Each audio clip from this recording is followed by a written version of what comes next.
In today's episode, we are chatting with Chevanni Davis of Reimagined Learning Center, based in Best Village, Johannesburg.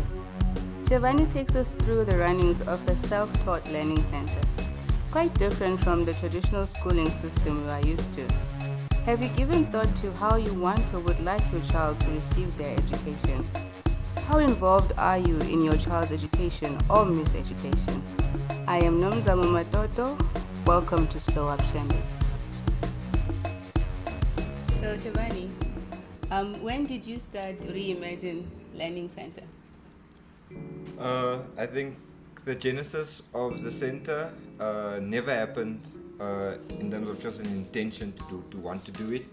It has been a collective snowball of intentions that started in 2016, where a collective of parents from the private schools, public schools, and homeschools spaces came together because of forms of oppression, ostracization that happened to the young people, and they were looking to find something different because they felt that there was no justice being done by these institutions or private companies, specifically the private schools.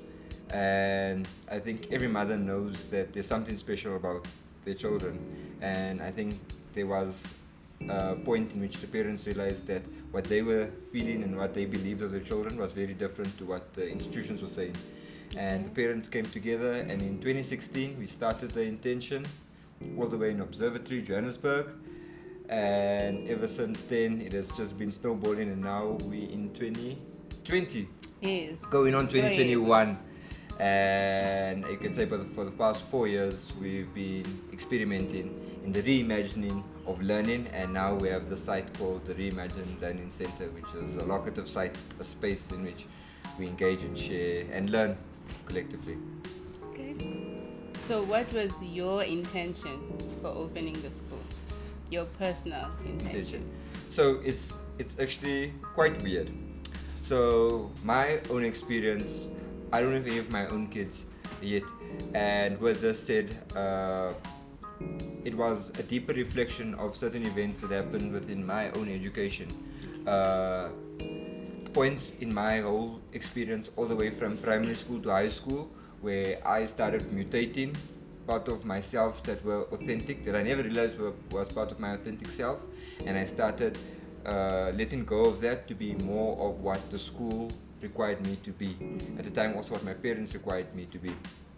So there was this carving away of my authentic self that has been happening from primary school. And when I eventually ended up in varsity, there were two things that happened. One was the threat of having to cut my hair because it was said that me having locks wasn't professional and it wouldn't suit the school environment. I would be a form of resistance. My hair was not formal enough and not professional enough to show up. So that was one of the things that led me to the point. And there was another incident with regard to the money trail in schools, that I had to buy a psychopathology textbook in my third year, and I bootlegged a book on Pirate Bay, and I had the ability to pass this exam with 97% with a free textbook. And at the time my mom was about to take out the loan for this textbook. It was like all parents, they wanted us, they believe in us, and they want us to pass with the best equipment. Yes. The textbook being that, and I found that that wasn't true. That was a rumor, that we could actually pass with other forms of textbooks or other form of resources. And how many Chevannis were there in the institution whose parents were taking loans out? So if I followed the education to rather be something that was a money trail and a money making business, more than something that actually cared for our humaneness, that cared for our context, that even cared for maybe our family. And I haven't found that in the institutional education, and that at the varsity level as well. So it was that whole knowing, and with that, all of that thinking, that I started to question how I saw education to show up and how I saw education to be valid. And I found education to show up at family occasions. I found education to show up at funerals. I found education to show up in the back of taxis where I would commute between specific areas. And I was thinking that maybe if there was a collective of people that would come together to validate a form of learning that wasn't institutional, that maybe would be deemed as what language calls informal, this could be an opportunity to re-look at or reimagine how schooling or education shows up in society. And I found that a lot of parents with had experiences within the schooling system in which they were also uncomfortable with it. So it was a combination of their uncomfortability with my uncomfortability and questions that came together, and it was a co-founding of what could possibly be a solution through experimentation. And then you mentioned something interesting about finding your authentic self. Same. So did the idea of the school come about as you were finding yourself, or at a time where you have found this authentic self? Or yes. Okay. So with this idea of the authentic self, I think it's like purpose. So in a lot of thinking, it has been told that purpose is a moment in which we find ourselves at a specific place at a specific time with a specific aesthetic of things that could show up as maybe a house, a car, a family, land. However, for me, the journey into self, the journey into this authentic self has been more of a process, and that's how I justify what I deem to be the process of purpose, that it's never about the aesthetic or locativeness of time, space, or certain possessions, but rather the continuous process that we are in day and night, in which we are evidently enough learning. I'm sitting in front of this mic as a 28-year-old, and I still have tons of questions, just as much as I was, or as much questions as I had when I was 13, as much questions as I had when I was 5. So it's this flow of questions and learning and unlearning and relearning that I'm constantly engaging. And with this meditation, it's like an exploration into self. Not to ever, I think, find self as a point in time, but to always be in conversation with the experimentation and the learning with yourself.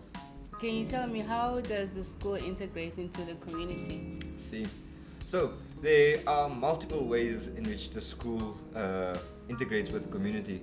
Firstly, I would like to mention that it's a non-institutional space for young people. I doubt there are spaces that are non-institutional for young people to go.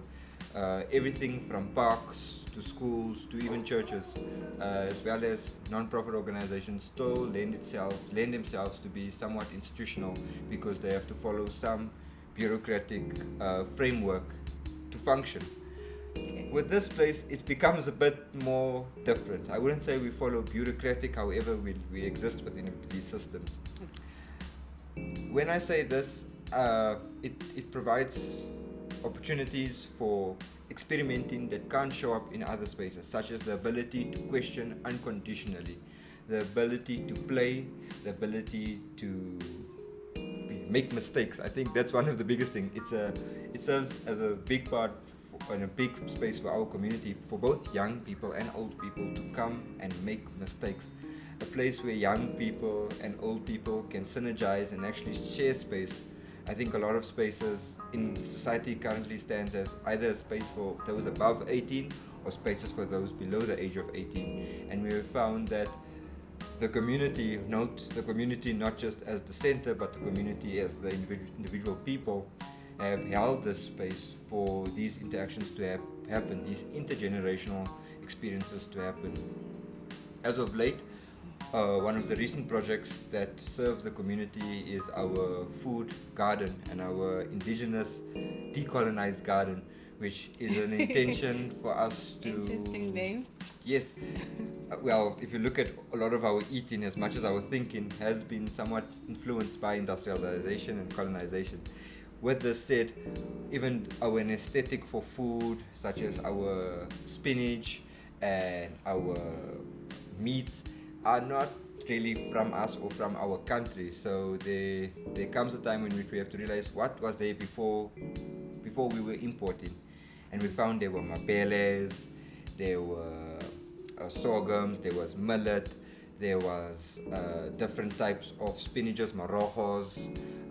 So it's validating and holding space for the aesthetic of a garden to maybe not look as what it looks like in the Western mind, but actually looking at it through the lenses of Africans and realizing that food actually shows up in crazy ways and holding space for nature to take place, the natural nature that has been existence, that has been there.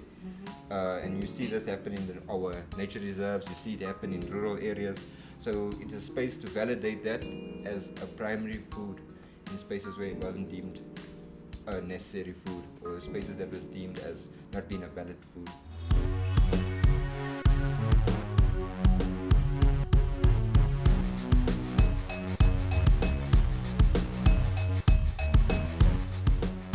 So, what shortfalls or challenges does Reimagined Learning Center cater to that mainstream education doesn't? So, I think it'll be very subjective for me to account for the shortfalls. I speak from a personal bias when I speak about these shortfalls.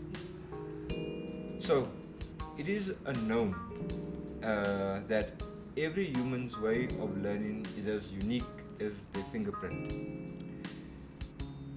So, if this is a known, why do we have a system that doesn't honor the diversity of how learning shows up?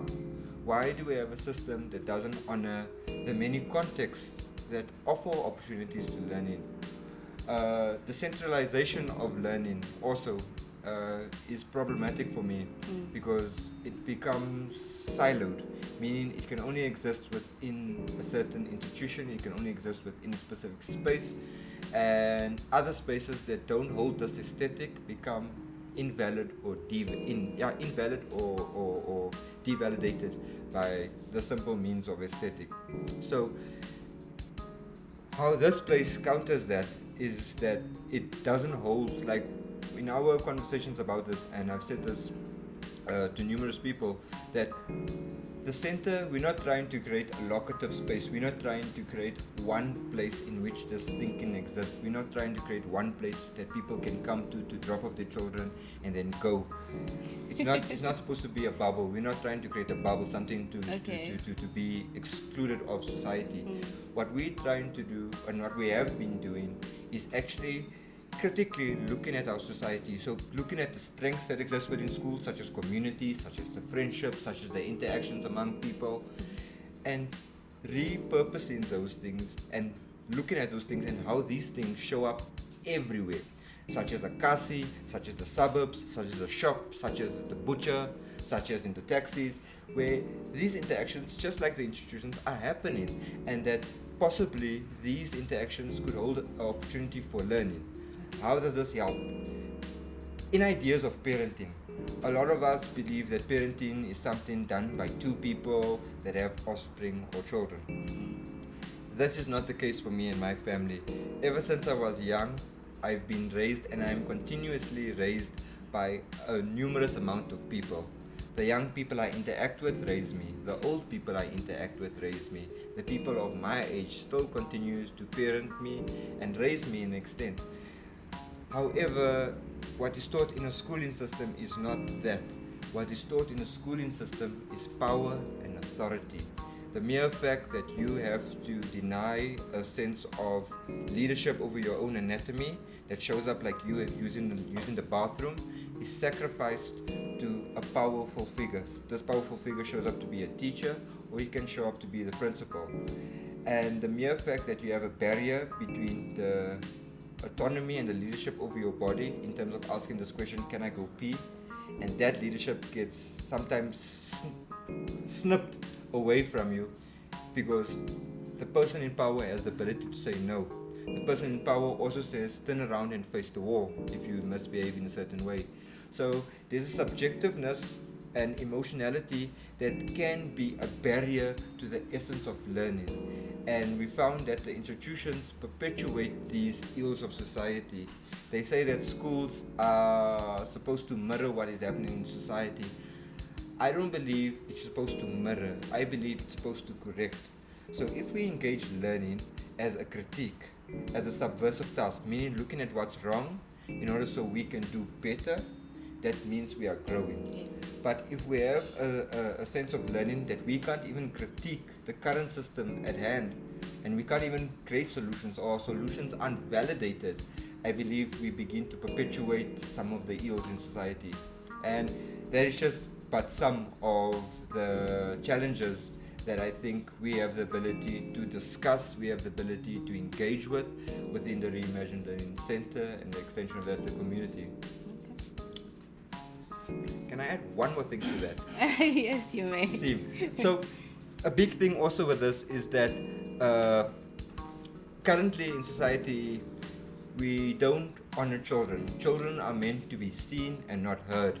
Children are untrustworthy. Children are thieving. Children are conniving. There are all of these descriptors to describe children. It is so heavy that the word child has been weaponized, that if I had to call anyone in this room or anyone watching this or listening to this childish, it is immediately meant with a trigger alert, you are childish. So what are we saying when you are childish? It means you have no self-control. It means that we have to make decisions for you because we don't trust you to make your own decisions.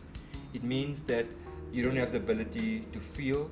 We have to feel for you, and that your emotions and certain behaviors aren't valid. You are needed to be controlled. You are untamable. There's a need for you to be cultured. And this is a very dangerous thing for us or a language for us to hold on so tightly to, and also for us to utilize specifically as adults. So this is the context of our society. So the schooling system adds on to this ill that currently exists, that sees children to be all these things, and the schooling system is built to culture these beasts of children. It's built to condition them and to train them into being people. At the Reimagined Learning Center, we consider children to be people, children to have voices and as much sensory organs and a mindset to actually perceive more than what we ever can. And it's with this that in some cultures we even believe that children are far closer to God or to higher powers than anybody. And it's that we value. So it's an honor with the way we engage young people. It's an honor with the way we navigate and walk beside young people. And it's also an act of honoring them in our engagement with them. This could be the question asking or how they ask us questions, or even with regard to the way we treat them, certain mannerisms, and even the way we yield through them. Because I think that's one of the biggest things that have showed up for me, is just how I am an oppressor to young people. And with this experience with them at the center, I had the ability to begin to yield through them. And that has been probably one of the biggest things that have ever happened to me through young people. Whereas if I was in an institution, I would think that healing or learning would only come from a superior. But here, in my most human context, in my most human space, in this process of finding my authentic self, I found that the young people in my life, the young people everywhere, and it's not the young people that come to the Reimagined Learning Center aren't special. This is young people everywhere. That young people everywhere are indeed very special and indeed very sensitive, and that maybe we should pay attention to what's going on with them more. As if we ask questions about pollution, war, all of that is adult problems. It's adults that have created this. There's no wrongdoing that children have created in this world thus far. That we know of. That we know of. So it's with that we have to be very sensitive to, in raising them, what do we want to give and what is it that we have to learn. So it's a give and take. See, everyone learns from everyone. We are allies, yeah. So, Chevanni, how would you describe Reimagined Learning Center? See, so with regard to our day-to-day practice and meditation of the reimagining of learning of this process, I think the first part that is probably the most important part is this term, and it's utilized a lot in natural learning and unschooling circles, which is the term self-directed education. That is sort of one of the main veins that influence our practices. So, what is self-directed education? Self-directed education validates that all of us have an experience or a sensation into what we call self. That internal voice, that conversation we have when we're in doubt, that questions we have in our head, say, must we go this way or must we go this way? Or what chips should I choose? Or should I go pee now or maybe just pinch a little bit more? So this is a conversation with self. It doesn't happen externally, it's not through our mouths, it's somewhere in our brains or in our toes or in our fingers. I don't know where exactly this conversation is happening, but this conversation is happening somewhere. And it's not happening, I'm not unique in this. I think it's happening with a lot of people. Actually everyone. So in validating and in believing that all of us have this conversation with self, we believe that this is the first point of inquiry or the first point of curiosity to engage with this voice, to engage with this experience of self. And if everyone begins to engage with this experience of self, there is a natural curiosity, curriculum, process of learning that begins to awaken, because you begin to validate what are things you like, what are things you don't like. What are you feeling like today? What are you not feeling like today? What you crave for to eat and what don't you crave for to eat. And we find that these points of inquiry are very, very important in you understanding yourself, and not just yourself in a silo, but yourself in your family, yourself in your community, yourself in your country, in this world. Yes. And that begins to unveil certain questions. So self-directed education is basically the recognition of self and the natural process of exploring that, however that shows up. Okay. And as a community, we hold space for that exploration with young people. We also stimulate it occasionally with questions or with opportunities to disrupt that, such as maybe reading something you'd never have you would have never been exposed to. I think a quick example of something that happened with me was, I've never been interested in beekeeping. I never even was aware of the processing of bees. I thought really that bees make honey for us to consume. And that's it. And that's it. But I was extremely wrong and extremely ignorant. I now realize that bees are part of a bigger ecosystem, and they actually make honey for 5 generations down. That when the adult bees that make honey today will not even be there to see their great-grandchildren eat it or consume the honey. It is something that happens with an act of faith that the bees have, that one day down the line there will be somebody, or there will be young people or young bees that will consume this honey. So a learning that has made itself available with my time being at the center, that made me more aware into bigger ecosystems, I found very, very interesting, and that is something that I would have probably never been interested in. However, that taking place on the property has disrupted my learning, what I thought was my learning, and now I know things that I've never known before because of being in community. Beautiful. The sharing of learning, and it can show up anywhere, anytime. Do you think it's possible for the type of education that you give here to actually coexist with mainstream education? I think yes. So that is a very interesting question. Let me just take some time to think about it before I answer. Okay. I don't believe, so back to what I was saying initially with regard to everyone's way of learning. Everyone's way of learning is as unique as their fingerprint. So in saying that, it would only make sense if this never worked for everybody.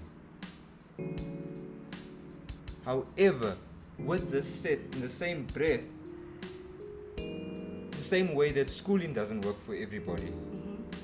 So I wouldn't say there is such an idea of mainstream education. I don't think I think that's a rumor. That is something we tried and it doesn't work because we are all different.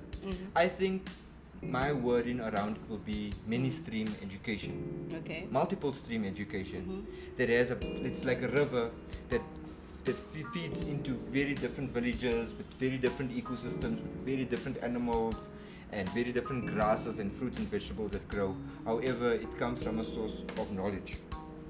How that knowledge shows up, it can either show up as academics, it can show up as an indigenous practice, it can show up as play, it can show up as trial and error.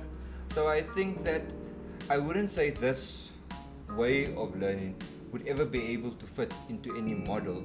However, the models that exist have stimulated the model that we are trying to recreate and reinvent.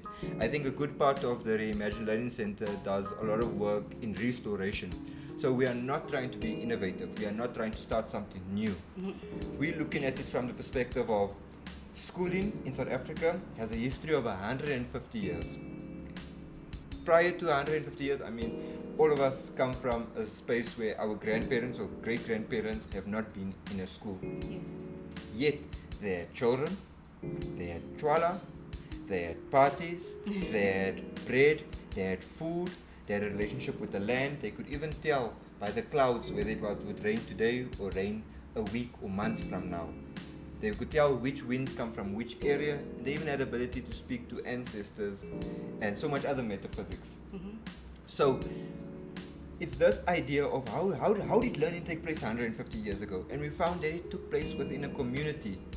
And not everybody learned from one person. Okay. Some people learned from the cattle. The cattle were teachers. Not humans, the cattle. the actual cows and ox were forms of teachers. You know? Not everybody would have the ability to see the lessons in that. And you get certain people that do have the ability to see that. So it's restoring this form of learning that is not centralized, that allows for these individual questions, these individual explorations to show up and to validate it within a community. So if we had to get back to the question of mainstream cannot exist because we are not even mainstream people. We are not homogeneous, we are diverse. So diversity, multiple streams. So this is just one experiment. This wouldn't fit into anything. It is something on its own, and it has the ability to inform institutions, it has the ability to inform learning. And I'm not even saying that what we are doing is 100% correct. I'm not saying this is the answer. I'm saying these are the questions we have, and this is the process we have taken intentionally to begin answering them, or even begin to question them even more thoroughly. And if I wanted to enroll my child at a school, how would I have to go about it? Well, it starts, we don't believe that you ever enroll your children. You enroll your entire family. Because we believe that learning for too long has been child-centered. And like I told you, I'm 28 years old right now, and I'm still learning. So when subscribing to the center, when subscribing to the community, you are engaging in an intentional family learning experience, an intentional community learning experience that doesn't put the child in the hot seat all the time. When you come home, you're asking, what did you learn? No. We actually gather and we share collectively all our processes of learning from the time we woke up, even before we woke up, our dreams, sharing our dreams, sharing our waking, sharing the process of the day, and sharing those thoughts before we go to sleep. So it's a collective learning experience. I mean, it will be dangerous for us to just put children in the point of learning, that only children must learn, or schooling or education is just for children. I have a granny who's going to be 87 now in the coming months, and she just got a smartphone, and I can guarantee she is still an avid learner. And like in this process, it's an intergenerational learning that takes place, because now I have to go home and I have to be, or when I go to my granny's house, I have to be a teacher. And in the same role in my granny's house, I also stand a chance to be a learner. Yes. So it's like exercising the culture of learning, not the locativeness, not for it to be something that happens only with children, not for it to be a childish thing, but for it to be a cultural thing. Learning as culture, not as isolation or individualization. So what impact would you like the school to have on the community, even the country as a whole? See, I think that's an awesome question, and I'm more than happy to answer that question. I actually want to You look thank you for that happy. question. So, my dream is for us to build learning communities. And that could be small communities such as the community of Troivel, and it can even be big communities such as a South African learning community. What does this mean? It means that there will be a decentralization of learning. How this shows up, it means that every young person won't need to go to a school to learn. There would be shops offering the ability to learn, studios offering the opportunity to learn, farmers, tool and die makers, carpenters. Every single one of these economic functions in society will have an opportunity or will have space for learnerships to happen. Meaning learning won't be any more responsibility of a teacher, but no, every single person will be responsible for the learning of their community by making themselves available not just to the learning but to also the teaching in a human platform. Note, this also doesn't mean that it's now you hold the superior to say, I'm the teacher and I'm going to teach you, I'm going to fill you with knowledge. You are an empty vessel and I'm the superior that's going to fill you. No, it means that we meet each other on a human basis. When I say a human basis, I know it might be questioned as to why I'm using the descriptor of human. I don't think we are at the state of being human. Our interactions and our relationships is testimony to that. I don't believe humans are meant to destroy one another. I don't believe humans are meant to destroy the earth. I don't believe that humans are meant to destroy other elements that we currently destroy. And there's a list of things that we are destroying. And I don't think that's part of our human nature, because this wasn't happening with humans a few years ago. This is a new thing that is currently happening. So I believe there was that time in which there was thriving, not surviving, thriving, where all of us were living in the consciousness of abundance. You and I right now are living in a context of scarcity, where value has become something in your pocket, not something to do with your hands or your heart. And this I found to be inhumane. And it's in this process of regaining a sense of humanity, a sense of diversity, a sense of complexity, a sense of relationships, real, authentic, meaningful relationships that are not governed by capitalism or authority or power. That is what I believe to be human. So with regard to a practice or a culture of learning that could be influenced by a space such as the Reimagined Learning Center, it's to re-meet these ideas of education through a more utilitarian, through a more human sense. And I think it's that for me, that is a major influence I would like everybody to be informed by. I also wouldn't want people to try to copy and paste our experiment, because like I said, I don't know if this is the right way. Yes. However, this is an experiment in a different way, and it's not something that requires a site or an actual space. It's got to do with the space we hold for our own child spirits, for our own child selves, and for our own mistakes, and for everything that has been happening. Is that space we hold for ourselves, and how that space translates to the young people around us. It just so happened this week that the old lady from Pakistan was here. We had a seed share, and she said a method with regard to the planting of seeds that require you to put the seed first in your mouth, and you suck it, you lick it first before you plant it, because the plant needs your genetic memory, or there's something within our mouths that pass down into the seed that guarantee that the seed will germinate and grow. So with the question that a lot of adults question young people, what do you want to become? There's this part of this question that leads young people to think they are nothing, they are yet to become. And that I found that instead of asking that question as adults do, because sometimes we don't even do it because we're really interested, we just do it because we've been taught that this is the question you have to ask young people when you see them. What do you want to become when you're older? You know what I mean? So in taking a step, in fasting from this habit of asking children this question, we have found collectively that young people are extremely busy. They actually are doing stuff. There's no becoming. They are. in that immediate moment they are doing. And it's in observing and in asking the right questions that we have access to experiencing what it is they are busy with. An example of this would be when a young person is drawing. Just to silently observe what they are drawing, question why they are drawing it, you know what I mean? Engage them instead of prompting questions in a tomorrow that doesn't exist. Rooting yourself in rather the present, making them valid and making yourself valid in that moment instead of talking about tomorrow. Because I think I deal with the same anxiety just as an adult.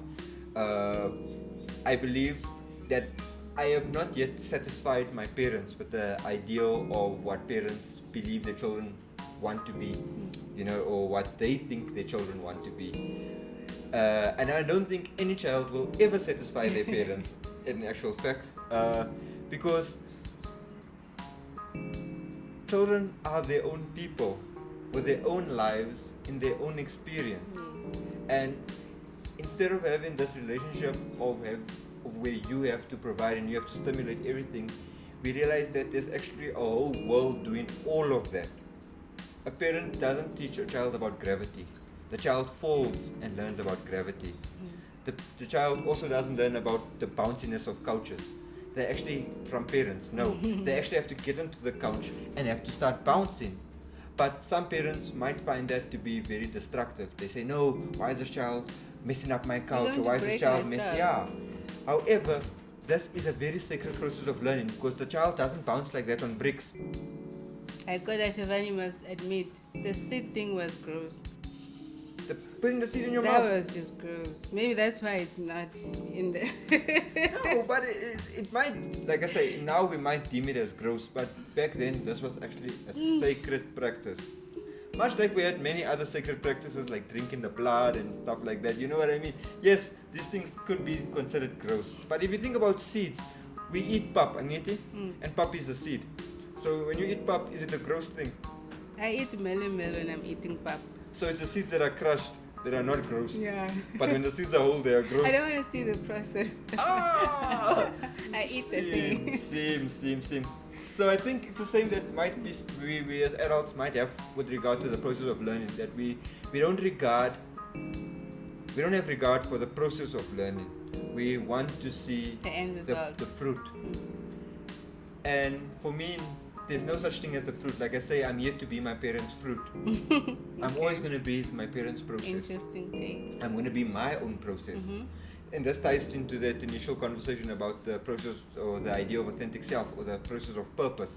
That we never are ever going to be recognize our purpose as a place, as a fruit. It's not a destination. It's a walk.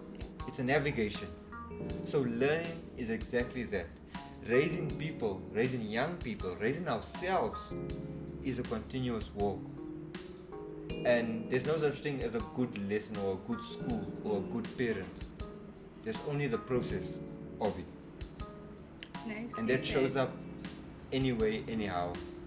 But I found it to show up most interestingly in community, most interestingly together. So what projects are you doing with the community currently? So currently we're busy with a project called Poapili, which means bringing it forward. And like I say, with the schooling, with the education, we're not innovating anything. We're bringing actually something that existed not too long ago. We're just bringing it forward. And we're doing this with food, we're doing this with seeds, and we're doing this with consciousness, where we are utilizing the idea of planting and seeds to bring indigenous seeds from Swaziland, bringing indigenous seeds from Mozambique, specifically our southern African region. Okay.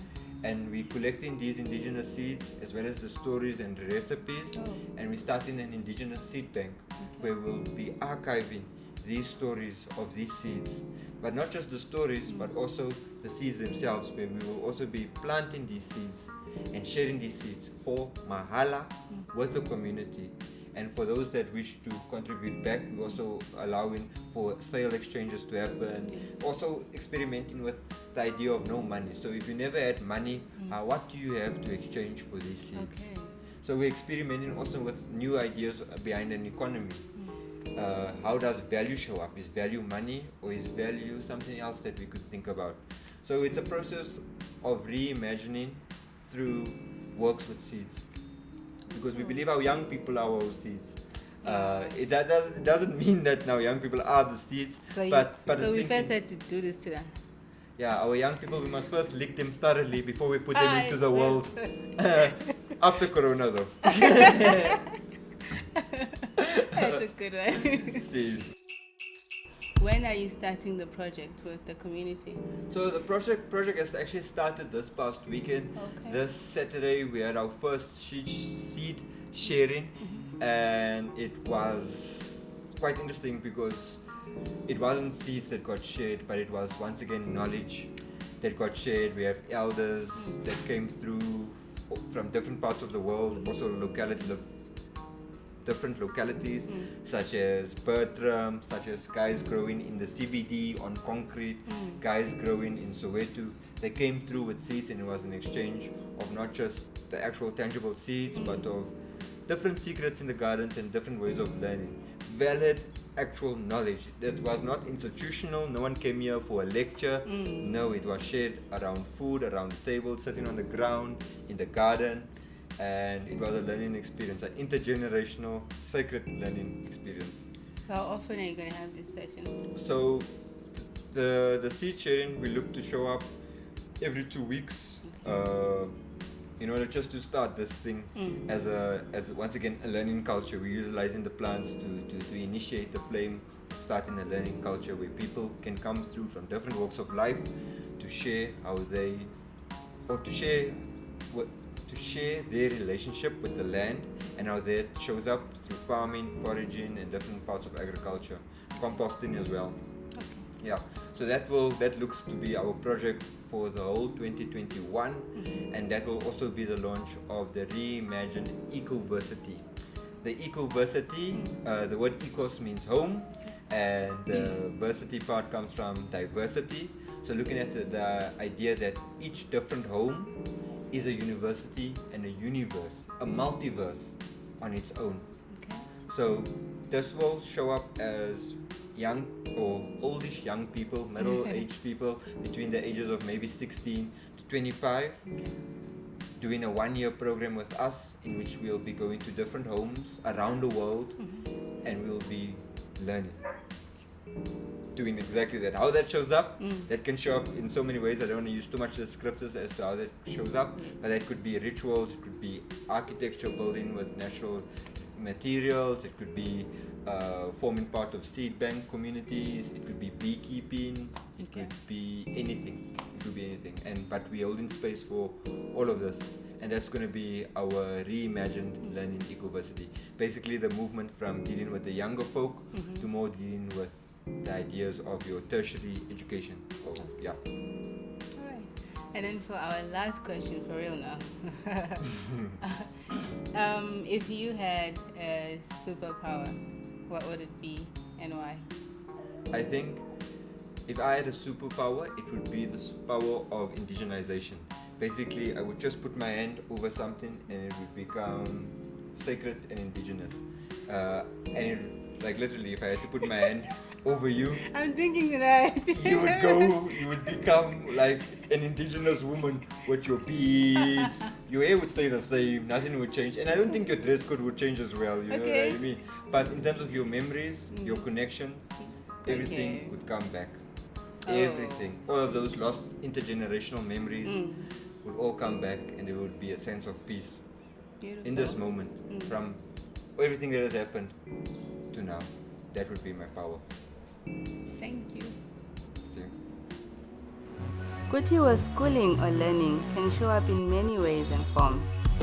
How open are we to the many new normals our new world brings? Are we ready to unlearn, relearn, and continue learning in any form education presents herself? Each one teach one.